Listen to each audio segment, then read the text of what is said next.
What if, for most of Britain's human past, the land was not home to people like us, but to another species entirely?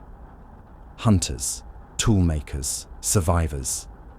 A people shaped by ice, wind, and time. These were the Neanderthals. For hundreds of thousands of years, they were the dominant human population in Europe and Western Asia.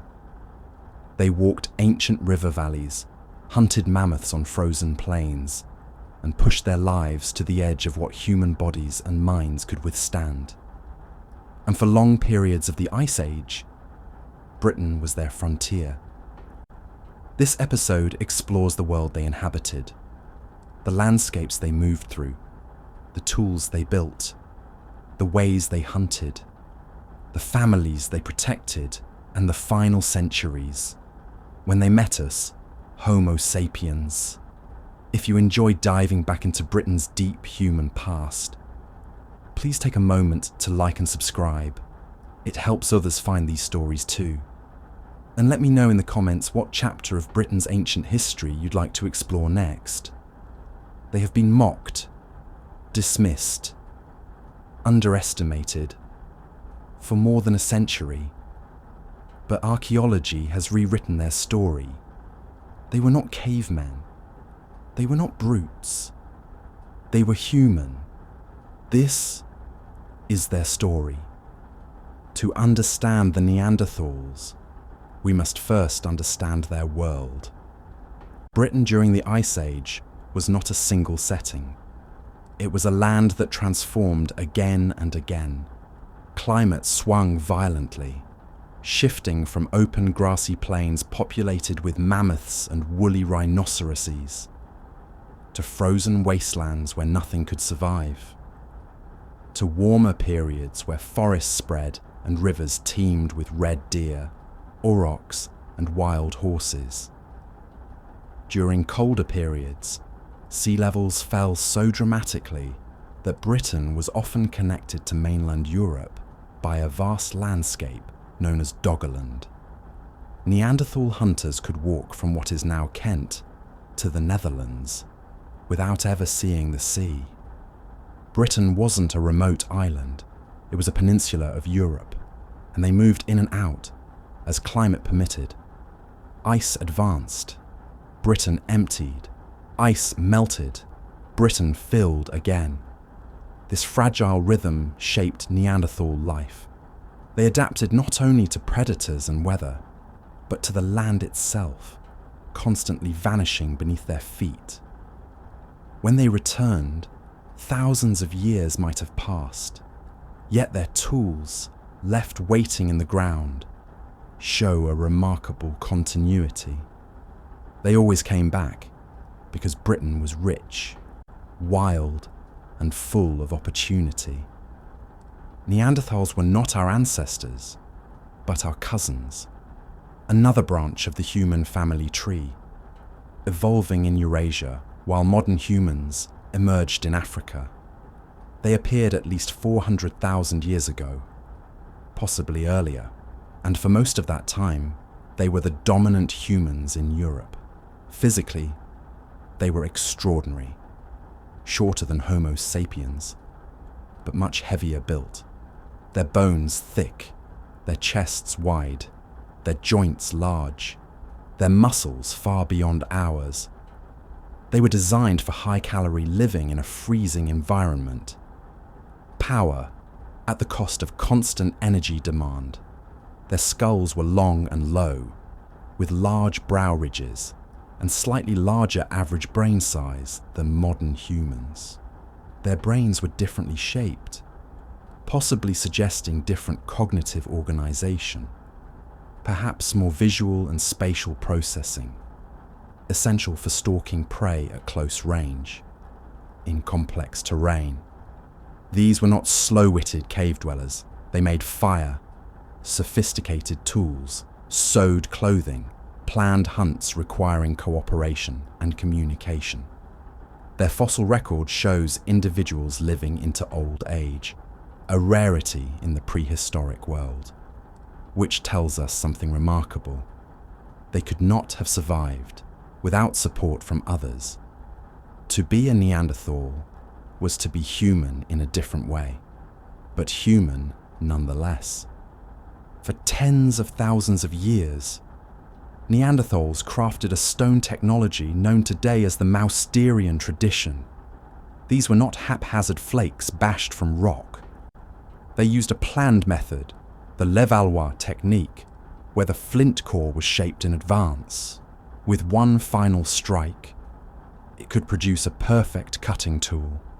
This planning demonstrates forward thinking and skill passed from generation to generation. Their toolkits included scrapers for processing hides, blades for cutting meat and wood, and spear points for hunting.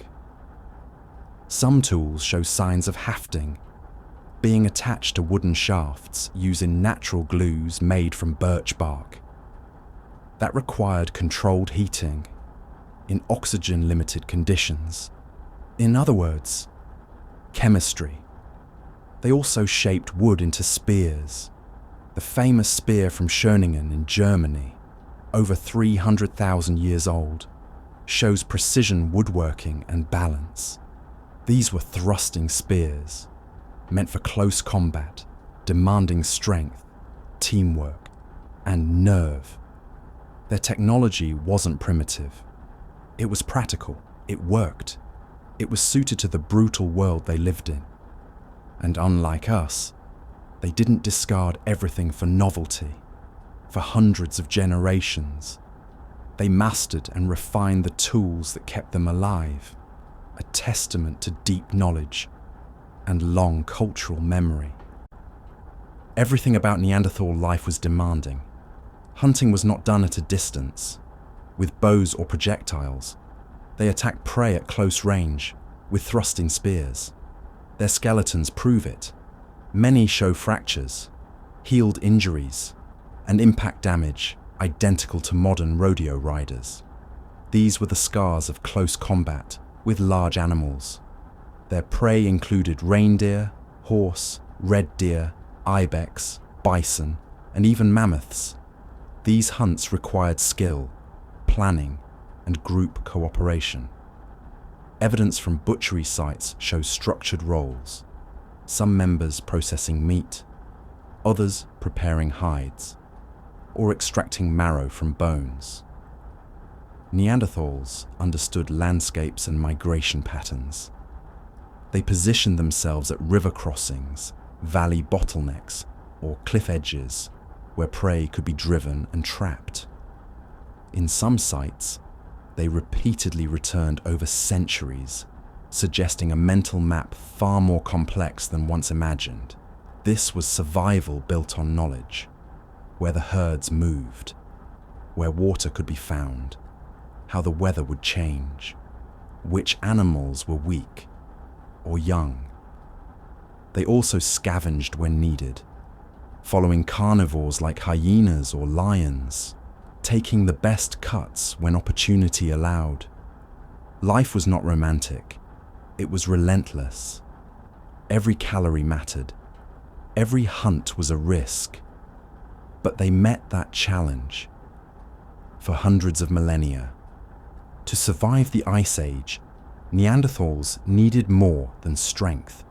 They needed one another. Their groups were likely small, perhaps 10 to 30 individuals made up of extended family. Within these groups, archaeology reveals compassion and social obligation. At Shanidar Cave in Iraq, several Neanderthals lived for years with serious disabilities. A one-armed man, a blind individual, others with severe injuries. They could not have hunted or foraged alone. Their survival shows care, protection, and emotional connection. Someone fed them, sheltered them, kept them warm. They also buried their dead, or at least intentionally placed bodies. In Shanidar and other sites, individuals appear laid in sleeping positions, not left where they fell. Whether this was ritual, respect, or practical hygiene, it shows deliberate treatment of the body and thought beyond the moment. daily life would have been built around cooperation. Some hunted, others prepared hides, some made tools, cooked food, gathered plants, or cared for children. A social economy built on shared labour. It challenges the idea of Neanderthals as solitary cave dwellers. Their world depended on family, on loyalty, on people who looked after each other when survival was hardest. In that sense, they were deeply and recognisably human. Neanderthals are often imagined as cave dwellers, but evidence shows far more variety. They built shelters in open landscapes, structures of wood, branches, and hides, anchored with stone, homes that shielded them from wind and cold, and created organised living spaces inside caves and camps. The archaeological record reveals planning, hearths at the centre, surrounded by tool-making zones, butchery areas, hide preparation, sleeping spaces, and food storage. Fire was constant, essential for warmth, for cooking, for light, and perhaps for protection against predators. Daily life revolved around this hearth, repairing spears, scraping hides for clothing, cooking meat, teaching children to knap flint, perhaps telling stories, passing down lessons, celebrating success. They wore hides and furs, tailored garments stitched with bone tools, layered clothing for the coldest periods. Children were part of it all. Their footprints appear beside adults, in caves, at hunting sites, learning by watching, copying, trying, failing, mastering. Home was not just shelter. It was the centre of learning, survival, and identity. For much of the 20th century, Neanderthals were dismissed. No art, no imagination, no inner world. But archaeology has overturned this. In caves in Spain, more than 60,000 years ago, long before modern humans arrived, abstract shapes were painted. Red pigment marked cave formations, lines engraved into stone. If the dating is correct, this art can only have been made by Neanderthals.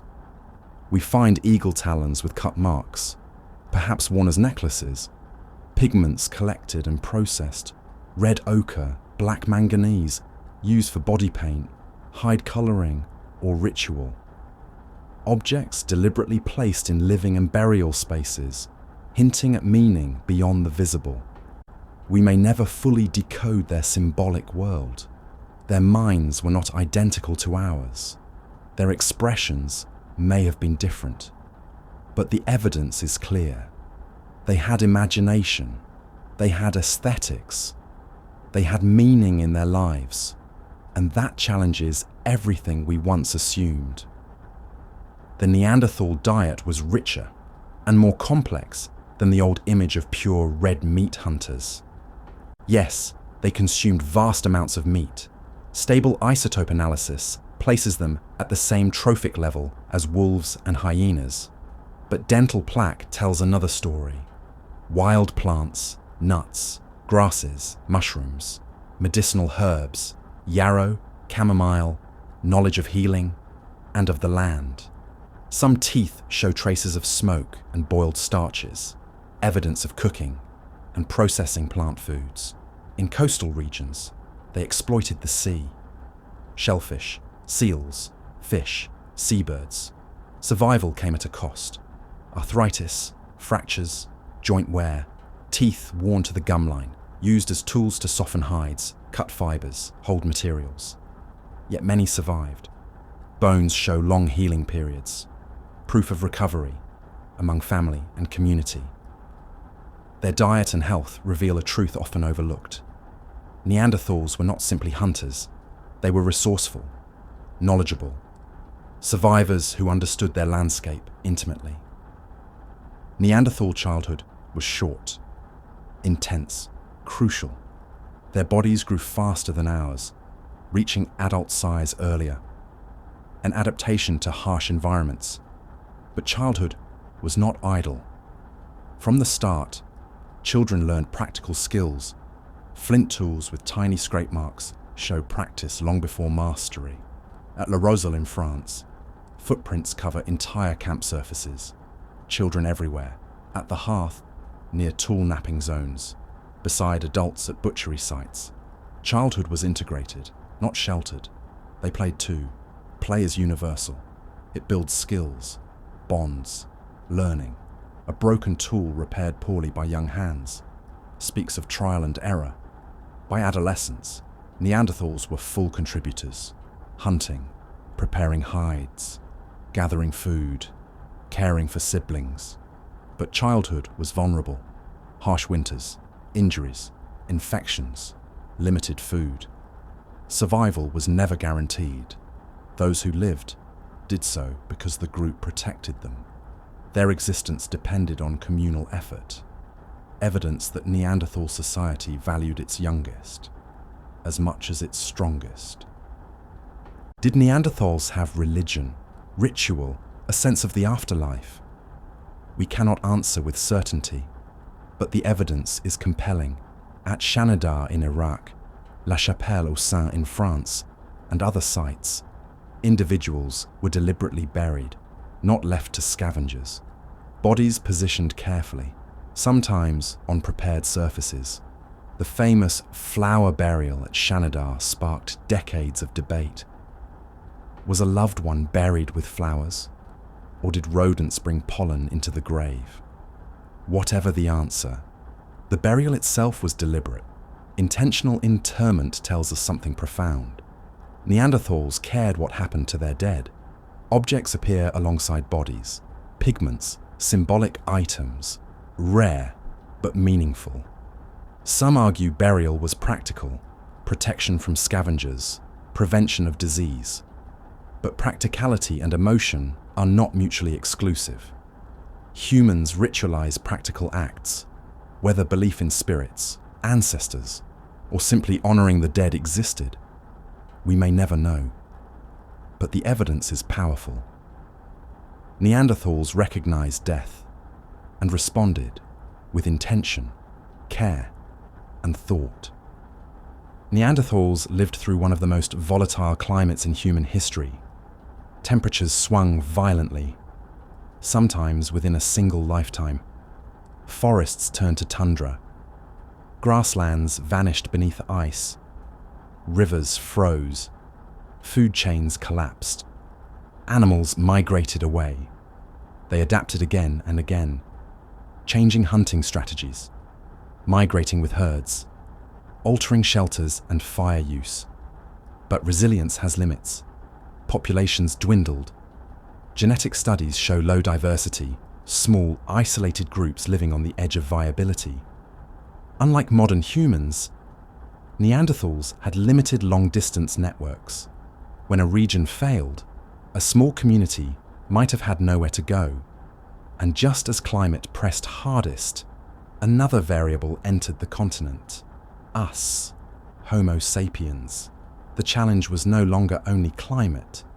It was competition with a species that ranged farther, communicated more widely, and innovated faster.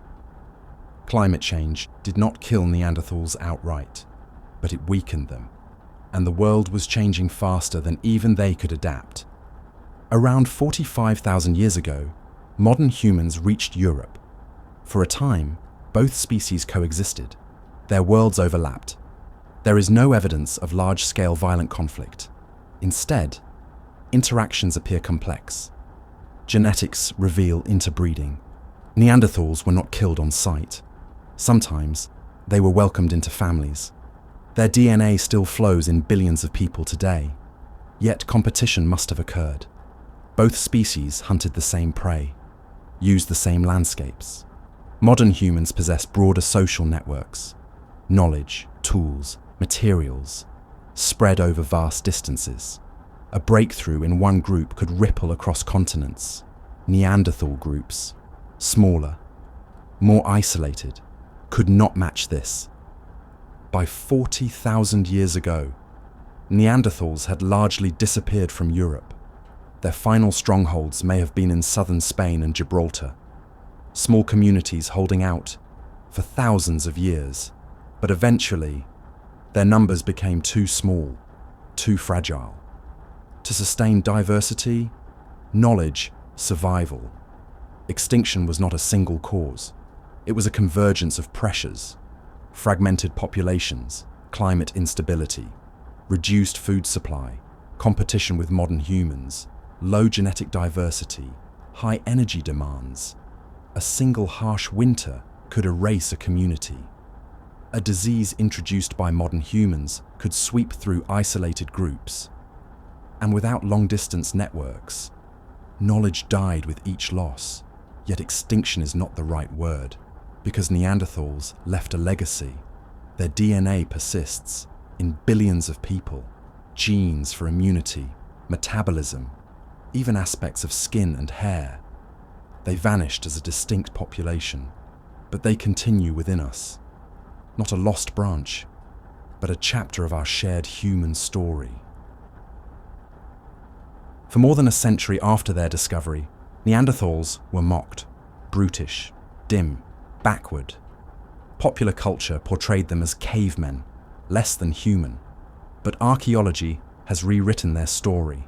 They hunted with strategy, used fire and shelters, cared for the weak, buried their dead, made jewelry, pigments, tools, and possibly art, and survived hundreds of thousands of years in some of the harshest environments ever faced by humankind. The real story of Neanderthals is not failure. It is endurance. Astonishing endurance. A species that thrived through cycles of global ice, without agriculture, without long-distance trade, without the technological momentum modern humans rely on.